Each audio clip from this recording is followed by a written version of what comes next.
Children, as per the blue print prepared by SCERT మనము ఇప్పుడు APSSC 2025 biological science question paper ఎనాలిసిస్ని చూద్దాం. దీనిలో మనము ఎంత ఈజీగా మన సబ్జెక్ట్లో 50 అవుట్ ఆఫ్ 50 మార్క్స్ని మనం ఎలా సంపాదించుకోవచ్చో చూద్దాము. మొదటిగా మనము యూనిట్ వైజ్ వెయిటేజ్ని చూద్దాం.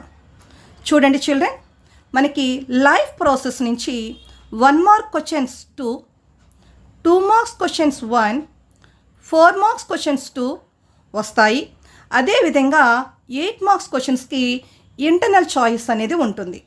సో టోటల్గా మనకి ఇక్కడి నుంచి వచ్చే క్వశ్చన్స్ 5 క్వశ్చన్స్ అనేవి వస్తాయి, అంటే ఇంటర్నల్ చాయిస్ని పక్కకు పెడితే. So total marks 12 marks, internal చాయిస్వి 8 marks. Next chapter control and కోఆర్డినేషన్లో 1 మార్క్స్ క్వశ్చన్స్ ఏమీ రావమ్మా. 2 మార్క్స్ క్వశ్చన్ 1, 4 మార్క్స్ క్వశ్చన్ 1, అలాగే ఇంటర్నల్ చాయిస్తో ఒక 8 మార్క్స్ క్వశ్చన్ అనేది వస్తుంది.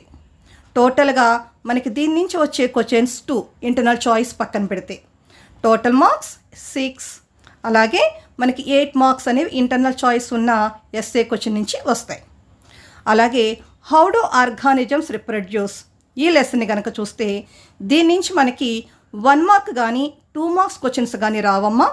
4 మార్క్స్ క్వశ్చన్స్ మనకి దీని నుంచి 2 క్వశ్చన్స్ వస్తాయి. అందులో ఒక క్వశ్చన్కి ఇంటర్నల్ చాయిస్ ఉంటుంది, అది మనకి డయాగ్రామ్ క్వశ్చన్. అలాగే 8 మార్క్స్ క్వశ్చన్ అనేది ఒకటి వస్తుంది. టోటల్ క్వశ్చన్స్ మనకి 2 క్వశ్చన్స్ ఇంటర్నల్ చాయిస్ క్వశ్చన్ని పక్కన పెడితే total marks 12, internal choice marks 4. Heredity lesson నుంచి 1 మార్క్ క్వశ్చన్స్ 2 వస్తాయి. అలాగే మనకి 2 మార్క్స్ క్వశ్చన్స్ ఏమీ లేవు, 4 మార్క్స్ క్వశ్చన్స్ కూడా ఏమీ రావు, 8 మార్క్స్ క్వశ్చన్ 1 వస్తుంది. సో టోటల్ క్వశ్చన్స్ వచ్చేటప్పటికి 3 క్వశ్చన్స్ వస్తాయి, total marks 10 marks. Hour environment lesson నుంచి 1 మార్క్ క్వశ్చన్స్ 2 వస్తాయమ్మా. అలాగే 2 మార్క్స్ క్వశ్చన్స్ 2 వస్తాయి, 4 మార్క్స్ క్వశ్చన్ 1, అలాగే 8 మార్క్స్ క్వశ్చన్స్ దీని నుంచి ఏమీ రావు. సో మనకి అవర్ ఎన్విరాన్మెంట్ లెసన్ నుంచి వచ్చే క్వశ్చన్స్ సంఖ్య 5, టోటల్ మార్క్స్ 10. సో దీన్ని కనుక మనం అబ్జర్వ్ చేసినట్లయితే ఎక్కువ మార్క్స్ మనకి లైఫ్ ప్రాసెస్ నుంచి, హౌ డు ఆర్గానిజమ్స్ రిప్రొడ్యూస్ నుంచి ఎక్కువగా ఉన్నాయి. కాబట్టి వీటి మీద మనము దృష్టి అనేది ఎక్కువగా పెట్టాలి. ఇప్పుడు మనము చూడండి బయలాజికల్ సైన్స్ క్వశ్చన్ పేపర్ ఎనాలిసిస్ని మనం చూద్దాము. ఇక్కడ మనం కనుక చూసినట్లయితే సెక్షన్ వైజ్ మనం చూద్దామమ్మా. ఇక్కడ చూడండి సెక్షన్ 1లో 1 to 6 క్వశ్చన్స్ అనేవి ఉంటాయి. సో ఇక్కడ మనకి ఇందులోంచి వచ్చేవి లైఫ్ ప్రాసెస్ నుంచి, హెరిడిటీ నుంచి, అవర్ ఎన్విరాన్మెంట్ లెసన్ నుంచి వస్తాయి. సో ఇక్కడ AS1 నుంచి 2 క్వశ్చన్స్, AS2 నుంచి 1 క్వశ్చన్ వస్తుంది, AS3 నుంచి రావమ్మా, AS4 నుంచి 1 క్వశ్చన్, AS5 నుంచి 1 క్వశ్చన్, AS6 నుంచి 1 క్వశ్చన్ వస్తుంది. సో మనకి ఇక్కడ టోటల్గా 6 questions, each question carries 1 mark. So total 6 marks. అలాగే సెక్షన్ 2లో 7th క్వశ్చన్ నుంచి 10th క్వశ్చన్, అంటే టోటల్గా 4 క్వశ్చన్స్ ఉంటాయి. ఇవి మనకి లైఫ్ ప్రాసెస్ నుంచి, కంట్రోల్ అండ్ కోఆర్డినేషన్ నుంచి, అవర్ ఎన్విరాన్మెంట్ నుంచి వస్తాయి. ఇది AS1 నుంచి 1 క్వశ్చన్, AS2 నుంచి 2 క్వశ్చన్స్ వస్తాయి, AS3 నుంచి క్వశ్చన్స్ రావమ్మా, AS4 నుంచి 1 క్వశ్చన్ వస్తుంది. టోటల్గా మనకి 4 questions, each question carries 2 marks and total marks 8 marks. Next section 3 కనుక చూసినట్లయితే ఇక్కడ 11th క్వశ్చన్ నుండి 15th క్వశ్చన్, అంటే టోటల్ 5 క్వశ్చన్స్ వస్తాయి. ఇవి లైఫ్ ప్రాసెస్ నుంచి, control and coordination, how do organisms reproduce, hour environment, ఈ 4 లెసన్ నుంచి వస్తాయమ్మా. AS1 నుంచి 2 క్వశ్చన్స్, అలాగే AS4 నుంచి 1 క్వశ్చన్, AS5 నుంచి అంటే డయాగ్రామ్ ఇంటర్నల్ చాయిస్తో మనకి ఇక్కడ 2 క్వశ్చన్స్ అనేవి వస్తాయి. ఒక క్వశ్చన్కి ఇంటర్నల్ చాయిస్ మనం ఉంటుంది కదా, ఆల్రెడీ మనం చెప్పుకున్నాం దాని సంగతి. AS6 నుంచి 1 క్వశ్చన్. సో టోటల్గా 20 మార్క్స్. ఎన్ని క్వశ్చన్స్ వస్తాయని చెప్పానమ్మా? 5 questions. 5 questions, each question carries 4 marks, total 20 marks. Next section 4 నుంచి మనకి 16th and 17th, అంటే 2 క్వశ్చన్స్. మనకి టోటల్గా వచ్చే 4 క్వశ్చన్స్, కానీ ఇంటర్నల్ చాయిస్ ఉంటుంది కదమ్మా. సో మనం ఆన్సర్ చేసేవి 2 క్వశ్చన్స్. ఈ క్వశ్చన్స్ అనేవి మనకి లైఫ్ ప్రాసెస్ నుంచి, control and coordination, how do organisms reproduce, heredity నుంచి వస్తాయి. అలాగే ఇక్కడ చూస్తే కనుక AS1 నుంచి మనకి 2 క్వశ్చన్స్ వస్తాయి, ఇంటర్నల్ చాయిస్ అనేది ఉంటుంది. అలాగే AS3 నుంచి 2 క్వశ్చన్స్ వస్తాయి, ఇంటర్నల్ చాయిస్ అనేది ఉంటుంది. సో ఇక్కడ 2 క్వశ్చన్స్ మనం అటెంప్ట్ చేయవలసి ఉంటుంది. 2 questions, each question carries 8 marks, total 16 marks. ఇప్పుడు మనము ఏ విధంగా క్వశ్చన్స్ ఏ లెసన్ నుంచి వస్తాయి అనేది మనం ఇప్పుడు గమనిద్దాం. చూడండి, సెక్షన్ 1లో మనం ఆల్రెడీ చెప్పుకున్నాము AS1 నుంచి 2 క్వశ్చన్స్ వస్తాయని. దీంట్లో ఫస్ట్ క్వశ్చన్ మనం చూసినట్లయితే ఎక్స్పాండ్, మనకి లైఫ్ ప్రాసెస్ నుంచి ATP, హెరిడిటీ నుంచి DNA, అవర్ ఎన్విరాన్మెంట్ నుంచి CFC, UNEP, వీటిని ఏమైనా ఇచ్చి మనకి ఎక్స్పాండ్ చేయమని అడిగే అవకాశం అనేది ఎక్కువగా ఉంటుంది. అలాగే నెక్స్ట్ క్వశ్చన్ చూస్తే వాట్, వై, హౌ, నేమ్, ఈ విధంగా మనకి లైఫ్ ప్రాసెస్ నుంచి క్వశ్చన్స్ వచ్చే అవకాశం అనేది ఉంటుందమ్మా. నెక్స్ట్ మనం చూసినట్లయితే AS2 నుంచి 1 క్వశ్చన్ వస్తుంది. దీని what will happen, so hypothetical question అమ్మా, దాని నుంచి వస్తుంది. లైఫ్ ప్రాసెస్లో మనకి చూస్తే కనుక ఇవి small intestine is like oesophagus. So small intestine ఒకవేళ ఈసోఫాగస్లా ఉంటే ఏం జరుగుతుంది అనే క్వశ్చన్ రావచ్చు. లేదంటే హెరిడిటీ నుంచి సెక్స్ డిటర్మినేషన్, అంటే స్పెర్మ్ సెల్లో ఉన్న X క్రోమోజోమ్ ఓవంలో ఉండే X క్రోమోజోమ్తో కలిస్తే ఏమవుతుంది, లేదంటే Y క్రోమోజోమ్ X క్రోమోజోమ్తో కలిస్తే ఏమవుతుంది, ఈ విధంగా మనకు క్వశ్చన్ అడగచ్చు. వేరియేషన్స్ లేకపోతే ఏమవుతుందని కూడా అడగచ్చు. నెక్స్ట్ మనం చూసేటప్పటికి AS4, దీని నుంచి 1 క్వశ్చన్ వస్తుంది. ఇది పారాగ్రాఫ్ లేదా టేబుల్ బేస్డ్ క్వశ్చన్ అయి ఉంటుంది. లైఫ్ ప్రాసెస్ ATP ఎలా సింథసిస్ అవుతుంది ఏంటి అనేది అడగచ్చు. లేదు అంటే హెరిడిటీ, మనకి చెక్కర్ బోర్డ్ మోనోహైబ్రిడ్ ఎక్స్పెరిమెంట్ ఉంది కదమ్మా, సో దానికి సంబంధించిన చెక్కర్ బోర్డ్ ఇచ్చి అక్కడ జీనోటైపిక్ రేషియో కానీ ఫీనోటైపిక్ రేషియో కానీ అడిగే ఛాన్స్ అనేది ఉంటుంది. నెక్స్ట్ AS5 నుంచి 1 క్వశ్చన్ వస్తుంది. ఇది డయాగ్రామ్ బేస్డ్ క్వశ్చన్. లైఫ్ ప్రాసెస్లో మనకి స్టొమేటా, TS ఆఫ్ లీఫ్, ఈ రెండు కూడా మనం చూసుకోవాల్సి ఉంటుంది. డయాగ్రామ్ అది ఏమిటి అని అడగచ్చు, అందులో పార్ట్ ఏంటని అడగచ్చు. లేదు అంటే కనుక దాని పార్ట్ యొక్క ఫంక్షన్ ఏంటని అడగచ్చు. హెరిడిటీని కనుక చూసినట్లయితే cross pollination between 2 different colour flowers. So ఒక ఫ్లో చార్ట్ ఇచ్చి మనకి జీనోటైపిక్ రేషియో ఏంటి, లేదంటే ఫీనోటైపిక్ రేషియో ఏంటి అనేది అడిగే ఛాన్స్ అనేది ఉంటుందమ్మా. నెక్స్ట్ మనం సెక్షన్ 1లోనే AS6 నుంచి చూస్తే కనుక 1 క్వశ్చన్ వస్తుంది. దీంట్లో మనకి స్లోగన్స్ లేదా సజెషన్స్ అడిగే ఛాన్స్ ఉంటుందమ్మా. సో ఇది ఎక్కువగా అవర్ ఎన్విరాన్మెంట్ లెస్ నుంచి అడుగుతారు.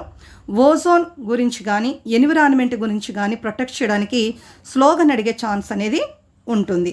సో ఇక్కడికి సెక్షన్ 1లో క్వశ్చన్స్ అయినాయి కదా, ఇప్పుడు సెక్షన్ 2లో ఉండే క్వశ్చన్స్ని మనము చూద్దాము.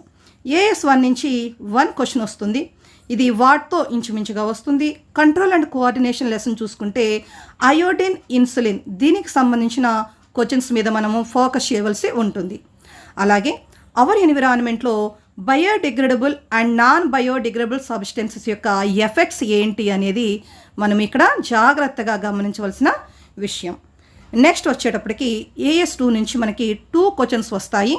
ఇందులో క్వశ్చనీర్, సో మనం క్వశ్చన్స్ అడుగుతాము కదా, లైఫ్ ప్రాసెస్ నుంచి gastroenterologist, pulmonologist, cardiologist, nephrologist, so వీళ్ళని ఎవరైనా కలిసినప్పుడు ఏవైనా క్వశ్చన్స్ మనం ఫ్రేమ్ చేయమని అడగచ్చు. లేదు అంటే కనుక what will happen, hour environment నుంచి ప్రొడ్యూసర్స్ లేకపోతే ఏమవుతుంది, ప్రైమరీ కన్జ్యూమర్స్ లేకపోతే ఏమవుతుంది, ప్రిడేటర్స్ లేకపోతే ఏమవుతుంది, డికంపోజర్స్ లేకపోతే ఏమవుతుంది, ఇలాంటి క్వశ్చన్ అనేది గ్యారంటీగా ఒక క్వశ్చన్ అనేది వస్తుందమ్మా మీకు. నెక్స్ట్ సెక్షన్ 2లోనే AS4 నుంచి 1 క్వశ్చన్ వస్తుందమ్మా. ఇది పారాగ్రాఫ్ బేస్డ్ క్వశ్చన్. ఇది అవర్ ఎన్విరాన్మెంట్ లెస్ నుంచి వచ్చే ఛాన్స్ అనేది ఎక్కువ. నెక్స్ట్ చూసేటప్పటికి సెక్షన్ 3లో AS1 నుంచి 2 క్వశ్చన్స్ వస్తాయి. అవి డిఫరెన్సెస్. సో ఇక్కడ చూస్తే కనుక లైఫ్ ప్రాసెస్లో మీరు autotrophic, heterotrophic nutritions, aerobic, anaerobic respirations, arteries, veins, single and double circulations మీద చాలా ఫోకస్ అనేది పెట్టాలి. అదేవిధంగా వాటితో స్టార్ట్ అయ్యే క్వశ్చన్స్ మనకి హౌ డు ఆర్గానిజమ్స్ రిప్రొడ్యూస్ అనే లెసన్ నుంచి వచ్చే ఛాన్స్ ఎక్కువగా ఉంటుంది.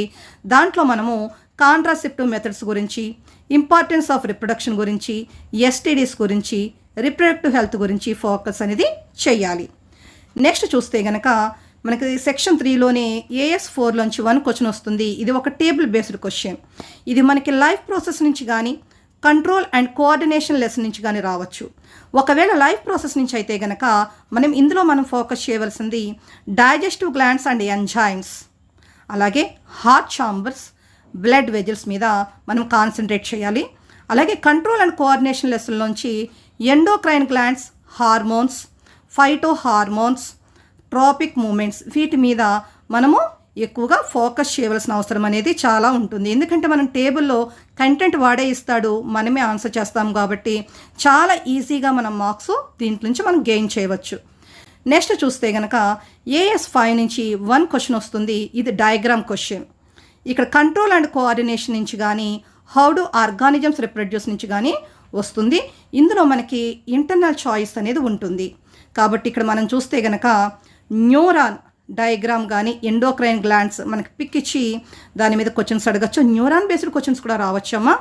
అలాగే హౌ డు ఆర్గాన్స్ రిప్రొడ్యూస్లో structure of flower, fertilization, female reproductive system, male reproductive system, ఈ 4 మీరు చూసుకున్నట్లయితే డయాగ్రామ్స్లో మీరు కంట్రోల్ అండ్ కోఆర్డినేషన్ని కొంచెం పక్కన పెట్టినా ఇబ్బంది లేదు. ఎందుకంటే కంపల్సరీ మనకి ఇక్కడ హౌ డు ఆర్గానిజమ్స్ రిప్రొడ్యూస్ నుంచి ఒక డయాగ్రామ్ అనేది కంపల్సరీ వస్తుంది. కాబట్టి మనము దాన్ని బాగా ఫోకస్ చేయవలసిన అవసరం అనేది ఉంటుంది. డయాగ్రామ్ గీసినప్పుడు చాలా నీట్గా గీయాలి. పేజ్లో ఒక డయాగ్రామ్ వచ్చేలాగా ప్లాన్ చేసుకుని నీట్గా గీయండి అమ్మా. నెక్స్ట్ మనం చూసేటప్పటికి AS6 దీని నుంచి మనకి 1 క్వశ్చన్ అనేది వస్తుంది. అవి స్లోగన్స్ కావచ్చు, ప్రికాషన్స్ కావచ్చు. అది స్లోగన్స్ అయితే మనకి లైఫ్ ప్రాసెస్ నుంచి organ donation, how do organisms reproduce lesson నుంచి ఫిమేల్ ఫెర్టిసైడ్, అవర్ ఎన్విరాన్మెంట్ నుంచి ఎన్విరాన్మెంట్ మరియు ఓజోన్ మీద స్లోగన్స్ అడిగే ఛాన్స్ ఉంది. ప్రికాషన్స్ అయితే అవర్ ఎన్విరాన్మెంట్ లెసన్లో బయోడిగ్రేడబుల్, నాన్ బయోడిగ్రేడబుల్ సబ్స్టెన్సెస్ మీద, కెమికల్ పెస్టిసైడ్స్ వాడకుండా ఉండాలంటే ఎలాంటి జాగ్రత్తలు తీసుకోవాలి, ఇలాంటి క్వశ్చన్స్ అడిగే ఛాన్స్ అనేది ఉంటుంది. ఇక లాస్ట్ సెక్షన్ మనకి చూస్తే కనుక దీనిలో AS1 నుంచి మనకి 2 క్వశ్చన్స్ వస్తాయి. ఇంటర్నల్ చాయిస్ అనేది ఉంటుంది. వాట్ లేదా హౌ ఇలాగా మనకి క్వశ్చన్ స్టార్ట్ అవుతుందమ్మా. ఇది మనకి కంట్రోల్ అండ్ కోఆర్డినేషన్ లెసన్ నుంచి కానీ హౌ డు ఆర్గానిజమ్స్ రిప్రొడ్యూస్ అంటే ఈ 2 లెసన్లోంచి ఏదో ఒక లెసన్లోంచి ఒక క్వశ్చన్ వస్తుంది. కంపల్సరీ హెరిడిటీ లెసన్ నుంచి ఒక క్వశ్చన్ వస్తుంది. ఇది మన క్వశ్చన్ పేపర్లో 17th క్వశ్చన్ అనేది ఉంటుంది. ఎన్నో క్వశ్చన్ అమ్మా? 17th. ఓకేనా? సో ఇక్కడ మనం చూసినట్లయితే కనుక కంట్రోల్ అండ్ కోఆర్డినేషన్ నుంచి మనం చూసుకోవలసింది phototropism, structure and function of neuron మీద కాన్సన్ట్రేట్ చేయాలి. లేదు అంటే హౌ డు ఆర్గానిజం రిప్రొడ్యూస్లో మోడ్స్ ఆఫ్ ఎసెక్చువల్ రిప్రొడక్షన్ బాగా మనం కాన్సన్ట్రేట్ చేయాలి. లేదు అనుకుంటే కనుక మనం ఈ 2 లెసన్స్ వదిలేసి హెరిడిటీ చాప్టర్ నుంచి గ్యారంటీ మనకు ఒక క్వశ్చన్ వస్తుంది. కాబట్టి దీంట్లో ఉండే సెక్స్ డిటర్మినేషన్, డామినెంట్ రెసెసివ్ ట్రైట్స్ అంటే మోనోహైబ్రిడ్ ఎక్స్పెరిమెంట్, ఇండిపెండెంట్ అసార్ట్మెంట్ అంటే డైహైబ్రిడ్ ఎక్స్పెరిమెంట్, ఎక్స్ప్రెషన్ ఆఫ్ ట్రైట్స్ ఎలా జరుగుతుంది అనేది ఈ 4 క్వశ్చన్స్ కనుక మనం చూసుకున్నట్లయితే గ్యారంటీగా మనము ఒక 8 మార్క్స్ క్వశ్చన్ని ఆన్సర్ చేయగలము. So choice is yours. Next మనం చూస్తే కనుక AS3 నుంచి మరలా ఈ 2 క్వశ్చన్స్ వస్తాయి. ఇంటర్నల్ చాయిస్ ఉంటుంది. మనం 1 క్వశ్చన్ ఆన్సర్ చేయవలసి ఉంటుంది. ఇది ఎక్స్పెరిమెంట్స్ క్వశ్చన్. సో ఇందులో మనం చూసినట్లయితే లైఫ్ ప్రాసెస్ నుంచి ఒక క్వశ్చన్ గ్యారంటీ, అలాగే కంట్రోల్ అండ్ కోఆర్డినేషన్ లేదా హౌ డు ఆర్గానిజమ్స్ రిప్రొడ్యూస్నెస్ నుంచి వస్తుంది. అంటే మనం ఇంతకుముందు చెప్పుకున్న దాంట్లో కంట్రోల్ అండ్ కోఆర్డినేషన్లో వచ్చిందనుకోండి 17th క్వశ్చన్, 16th క్వశ్చన్లో హౌ డు ఆర్గానిజం రిప్రొడ్యూస్నెస్ నుంచి వస్తుంది. అంటే ఈ రెండిట్లో ఇక్కడైనా రావచ్చు, లేదు అంటే మనకి 17th క్వశ్చన్లో అయినా రావచ్చు. సో మనకి ఇక్కడ మనం చూసినట్లయితే లైఫ్ ప్రాసెస్ నుంచి కంపల్సరీ 1 ఎక్స్పెరిమెంట్ అనేది గ్యారంటీ. అవి ఏంటో చూద్దాం. Carbon dioxide experiment, chlorophyll, light experiment, అలాగే సెలైవా ఎక్స్పెరిమెంట్, ఫెర్మెంటేషన్, అలాగే ఇన్హేల్ ఎయిర్లో మనకి CO2%, ఇలాంటి క్వశ్చన్స్ అడిగే ఛాన్స్ ఉంది. మీరు లైఫ్ ప్రాసెస్లో ఉండే ప్రతి ఎక్స్పెరిమెంటు మీరు బాగా అవగాహన కలిగి ఉంటే స్టెప్ వైజ్ ప్రతి step aim, operators, procedure, observation, result, conclusion, precautions ఇలా అన్నీ మీరు స్టెప్ వైజ్ రాసుంటే విత్ డయాగ్రామ్ మీకు ఫుల్ మార్క్స్ అనేవి వస్తాయమ్మా. సో తర్వాత దీంట్లో బి క్వశ్చన్ వచ్చేటప్పటికి control and coordination how do organs reproduce నుంచి వస్తాయని చెప్పుకున్నాం కదా. కంట్రోల్ అండ్ కోఆర్డినేషన్ నుంచి ఫోటోట్రాపిజం రావచ్చు. అలాగే హౌ డు ఆర్గన్స్ రిప్రొడ్యూస్ నుంచి the most important question spores in red mold ఎలా అబ్జర్వ్ చేస్తారు, బడ్డింగ్ ఇన్ ఈస్ట్ ఎలా అబ్జర్వ్ చేస్తారు, మనీ ప్లాంట్, పొటాటో, ఈ క్వశ్చన్స్ రావచ్చు. సో మనం ఎస్ఏ క్వశ్చన్స్ వచ్చేటప్పటికి అంటే సెక్షన్ 4లో క్వశ్చన్స్ వచ్చేటప్పటికి లైఫ్ ప్రాసెస్ అలాగే హెరిడిటీ ఈ రెండింటి మీద కనుక మనం కాన్సన్ట్రేట్ చేస్తే we will get the full marks in from the section 4. Children బాగా అర్థమైంది అనుకుంటున్నాను. So prepare well for the exams. All the best.